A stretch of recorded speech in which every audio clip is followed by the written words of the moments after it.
course it did. Okay. Okay, so we're live. So this is Jim. He is with the Greenville Zoo, and we're going to be doing a Handimal craft today. What do you do at the zoo, Jim?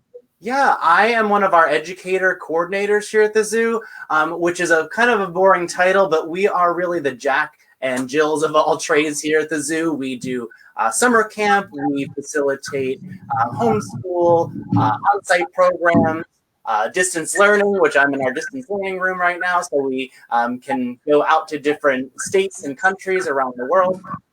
We do birthday parties here, and oh gosh, all the things, essentially, all the things. So whenever all the things at the zoo, whenever guests come to the zoo, they probably are going to encounter us at some point.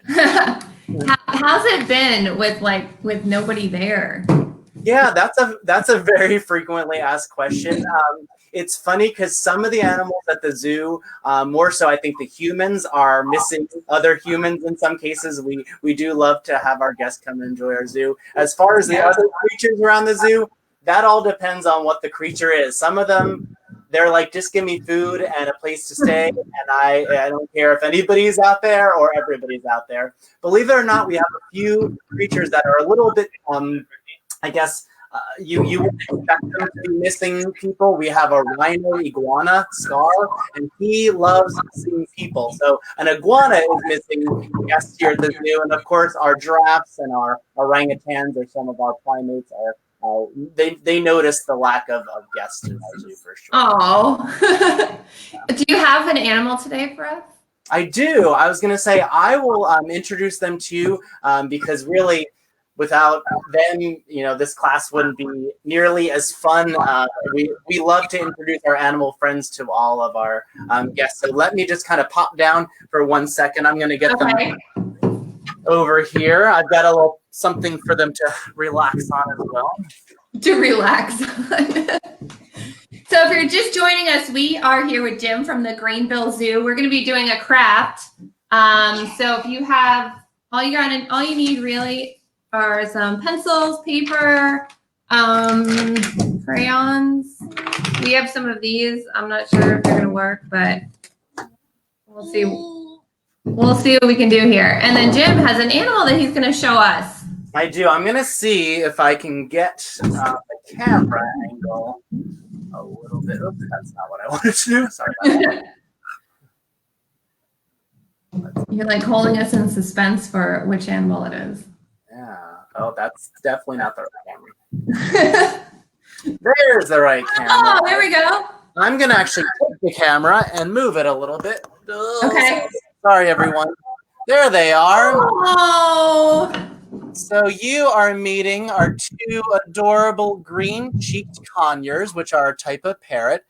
Their names are Twix and Hamlet. Do you want a little snack?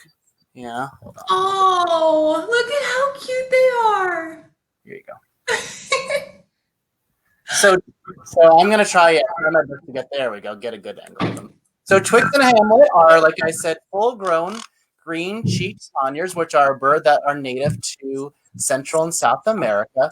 They are very social, very chatty birds, and as they say, birds of a feather flock together. So they are very going to be social animals. They are enjoying a raisin right now, and I know some of you kiddos out there love raisins. It's a very sweet treat for them to snack on. They are full-grown, by the way. They're both in their 20s. Some parrots, by the way, can live 60 to 80 years of age. How about that? So we at the zoo always tell folks if they think that they like an animal at the zoo and want it as a pet, we say, it would be a great pet? A cat, a dog. Those would be great pets. And some people have those animals in their homes because they're domesticated, which means they're used to living with people. Some adults, they're in their early 20s right now. So. Wow, looking good, girls. Guys. What are they? Are they boys or girls? One's a boy and one's a girl. Okay. So they actually look very similar. So I honestly have to take a close peek at them to tell who's who. So what's going on there, friends? So there we go. So this little one right here is Hamlet. Hamlet is our male, and then Twix is our female, and that's Twix right there. But they look very similar. So they're so cute. Oh they my! are very cute. Do they talk? So they don't. Well, they do in their own conure language, but they don't know how to say any words or phrases. So we do have a parrot here who is an African gray parrot, and he does know how to make some fun sounds. So yeah, Is he like eating your shirt over there? No, he's just hanging out. Just hanging out. They're very used to me, so they like to just hang out on my. Yeah. Oh, they are so cute. Can we start the craft and see? Absolutely. I'm going to put this crazy camera back on its little perch over here, and I'm going to get these birds. The birds can hang out with us if you all don't mind. But I am going to have to switch cameras for just a second. So okay. You won't be able to see them. These birds are also a little messy too, so I would not suggest having them as a pet. All right, so give me 1 second here because I had it on the right camera earlier. So there we go. All right, let there be light. I need the lamp on. There we go. All right, so with this craft or with this activity, let me get this in the right spot here. It's really up to you and your imagination. So I like to just mention that it depends. I mean, my hand's obviously a little bit bigger than a little kid's hands, but it depends on whether you want your animal to be going one way across the page, or if you want it to be going another way, or even this way. So you're going to have to think about different types of animals. So you also want to think about, so if you're putting your hand this way, what are your fingers going to be? Are they going to be wings? Are they going to be a tail of an animal? Maybe you want to squeeze them together like this. So in my imagination right now, I'm going to turn my hand like this. I see an animal that has a long tail, maybe a fin. So I might use that to make a whale or a dolphin. If I had my hand like this, I might make my fingers tentacles like an octopus or a jellyfish. So all sorts of animals can be used for this. But I'm talking a little bit about groups of animals today. So I already have my animals in mind. So what I'm going to do is get my pencil out, and I'm going to trace my fingers. And actually, I'm going to be a little sneaky today, like I said, since I practiced this earlier. I'm going to trace my fingers, and then I'm going to go ahead and get a colored pencil because Mr. Jim's got a very specific animal in mind. So I trace my fingers, and now I'm going to get a blue pen out or pencil out, and then I'm going to go ahead and kind of fill in the rest of my hand here a little bit with the blue. And so I'm going to kind of take this blue and make it a little bit like it's an object. Okay. My little animal friends are standing on. So I'm going to go ahead and... Like I said, the really fun thing about this activity is that you can do this in so many different ways, which is really cool. So I'm going to get something else out to make my animals kind of highlight a little bit more here. I don't know if you can watch it. I can't do it. And I hope maybe at some point you'll see if you can guess what my animal friends are going to be. These are one of Mr. Jim's favorite animals, and I will say that like Twix and like Hamlet, our conures, these animals are birds. So if we call a group of birds a flock, the group of these birds is called a colony. So that might be a hint as to what type of bird it is. All right, readers, if you know what it is, chime in the comments because I have no idea. Yeah. The hand of a panda. The hand of a what? Panda. A panda. No. It's birds. Yeah. So I feel like this is quite the step up from the Thanksgiving hand turkey.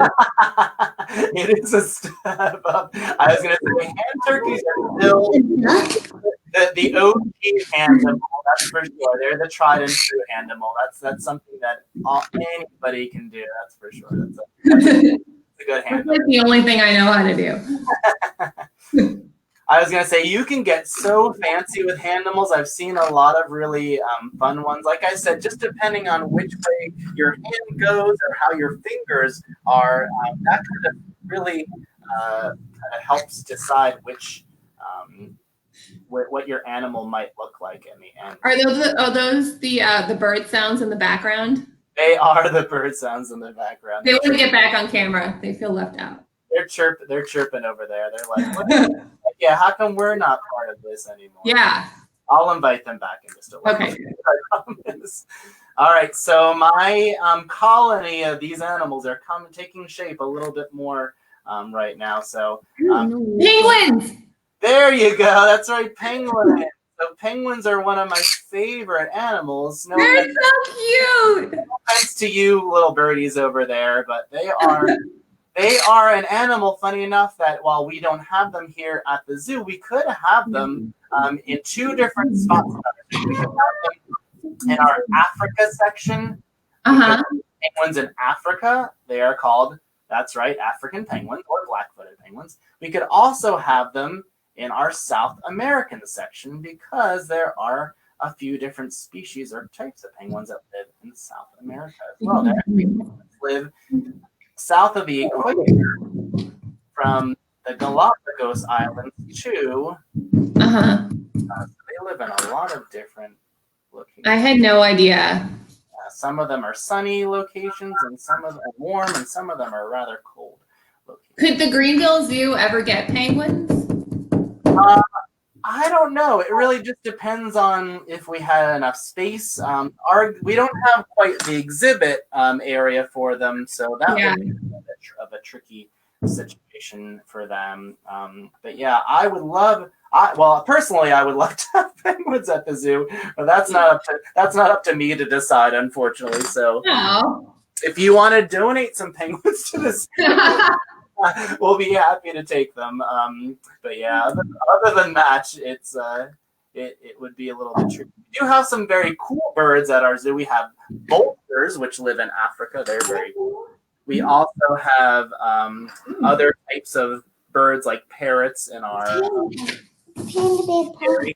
So that is my little group of penguins there, just living their best life in the cold. I'm gonna add a fin of an animal here as well. So there might be animals swimming in the water next to them that they need to keep an eye out for. You gotta watch out for those penguins. You gotta watch out for all those fun things. So just by tracing my hand and adding a little bit of color, I made my hand into a group of penguins that are standing on an ice floe in the ocean, and one of them is about to jump off into the water. So they better watch out for that shark. Watch out. So one of my favorite things I'm going to put now, since I'm done with my activity, I'll put the camera back on. One of my favorite things to talk about are group names of animals. So I have some. I added this to our. I added this to my the thing that I sent out, the PDF that I sent out. But group names of animals. So one of my favorite types of animals is the rhinoceros. We like to call them the chubby unicorn. But a group of rhinos is called a crash of rhinos. I think it's because they crash down onto the ground when they're hanging out in the savannah. And then a group of penguins, as I mentioned, is called a colony. But a group of flamingos is a really fun one. It's called a flamboyance of flamingos because they're so brightly colored and so they have such a great personality that it's fun to call a group of flamingos. I love that. Yeah. Even jellyfish have a fun group name. They're called a smack of jellyfish. I don't know where that came from, but A snack of jellyfish. jellyfish, exactly. That's a weird group name. I feel like that in my mind, it leads me to thinking of like jellyfish, you know, smacking each other around with their tentacles. Yeah. Exactly. I don't know where that came from. That's where my imagination goes. There you go. And now, so I did with my penguins a very basic type of draw Handimal, but as I mentioned, you are welcome to embellish or add a little fun with googly eyes. As you can see, our conures look like they have googly eyes. They do. Yeah, on their face. All the kids often note that they're like, their eyes look like googly eyes, and I'm like, they do, but they are not googly eyes. They're real eyes. They're real eyes. You can also, if you have feathers at home, you could glue some feathers onto your animals, or as it's kind of been done in other ways, you can do with paint. So you could just dip your hand in paint and put that on the piece of paper and make all sorts of fun things too. So I love this craft because, one, it requires really a little bit of just a piece of paper, your hand, or you can even use your foot if you want to try something a little bit different. And then, like I said, different things like a crayon, a marker, a colored pencil, and really your imagination is the best tool you can bring into this activity. So that is true. Yeah. What's your most popular exhibit at the zoo?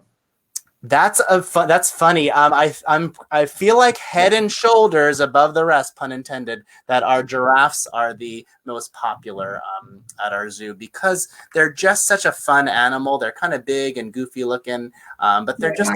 Miles, our male giraffe, is very sweet. He likes to come over and take a look at the guests when they come to the exhibits. I think the giraffes and the lions for sure are very, very popular as well. They're beautiful. Yeah, I love looking at the lions. Well, we really miss you guys at the zoo. I know it's been hard not to go there. My family goes often, and we can't wait for you guys to open back up.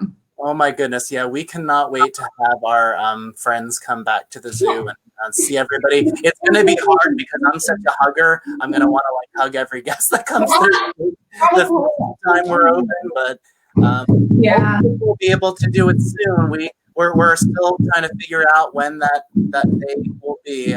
Hopefully sooner than later, but yeah. Yes, hopefully. Well, we can't wait. And Jim, thank you so much for this. This has been so fun and educational too. So that's awesome. Yeah, that's what I do. Fun and educational. I'm gonna go have to tell somebody that a group of flamingos is called a flamboyancy because now that's like my new trivia information. Well, thank you so much. And if any of our readers have any questions, you can feel free to ask in the comments, and either us or the zoo will get back to you. And we just can't wait to see you guys again in person, hopefully. Yes, absolutely. Twix and Ham, look forward to it. Sure thing. Thanks, Jim. You're welcome. Yeah.